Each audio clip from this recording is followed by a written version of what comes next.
তো ফ্রেন্ডস, আমি রিয়ার আমার রান্নার রকমারি চ্যানেলে আরেকটি পর্ব দেখার জন্য সবাইকে ওয়েলকাম জানাই। আমাদের সাথে একটি 5 মিনিটের মধ্যে পরোটা শেয়ার করব, যেটি কোনো তরকারি ছাড়াই শুধু খাওয়া যায়। টমেটো কেচাপ দিয়েও খেতে পারো বা চায়ের সাথে খেতে পারো। চলো রেসিপিটি একবার দেখে নেওয়া যাক। তাহলে তাতে কোনো তরকারি লাগবে না, তরকারি ছাড়াই একদম চেটে পুটে খাবে। লাগবে পেঁয়াজ কুচি, কাঁচা লঙ্কা, টমেটো কেচাপ, ধনেপাতা, একটা ডিম, বাটার বা রিফাইন অয়েলও ব্যবহার করতে পারো। কোলের মধ্যে কাপ মেপে আমি আটা নেব। আমি 2 কাপ আটা নেব। এতে ময়দা ব্যবহার করতে পারো, আমি ময়দা ব্যবহার করিনি, কেন ময়দা শরীরের পক্ষে ভালো না।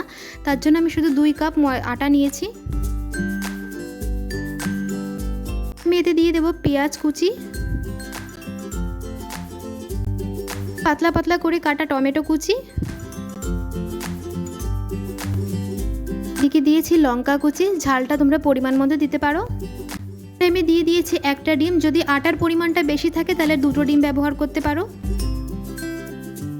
শেষে দিলাম ধনেপাতা কুচি। জল দিয়ে ভালো করে সমস্ত কিছুকে মিক্স করতে হবে।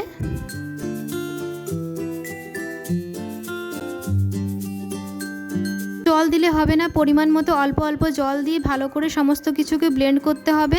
এই যে এতে আমি নুন দিয়ে দিয়েছি আর সামান্য পরিমাণে হলুদ দিয়েছি। বেশি হলুদ দিলে হলুদের একটি বাজে একটা গন্ধ বেরোবে।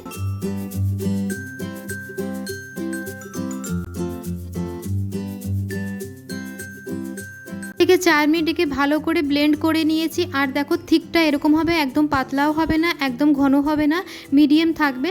আমি তাওয়াতে সামান্য পরিমাণে বাটার দিয়েছি আর সাদা তেলও ব্যবহার করেছি। যদি বাটার না থাকে তাহলে সাদা তেল দিয়েও করতে পারো। হাতার সাহায্যে আস্তে আস্তে করে তাওয়ার পরে দিতে হবে, যেমন ধোসাকে একদম আলতো হাতে দিতে হয় সেইভাবেই আস্তে আস্তে করে তাওয়ার পরে দিয়ে দেবো।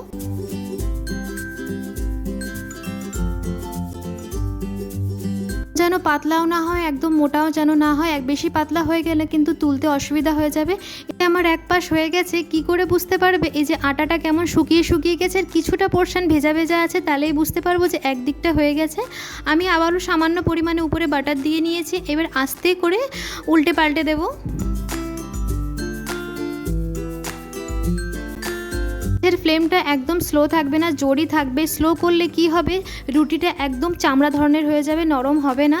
এদিকে পরোটাটা পুরো কমপ্লিট। এবার সার্ভ করে নিই। এটা তৈরি করতে মাত্র 5 মিনিট লাগবে। সকালের টিফিন বা রাতে ডিনারে বলো, তরকারি ছাড়াই একদম বাড়ির লোকেরা সবাই চেটে পুটে খাবে।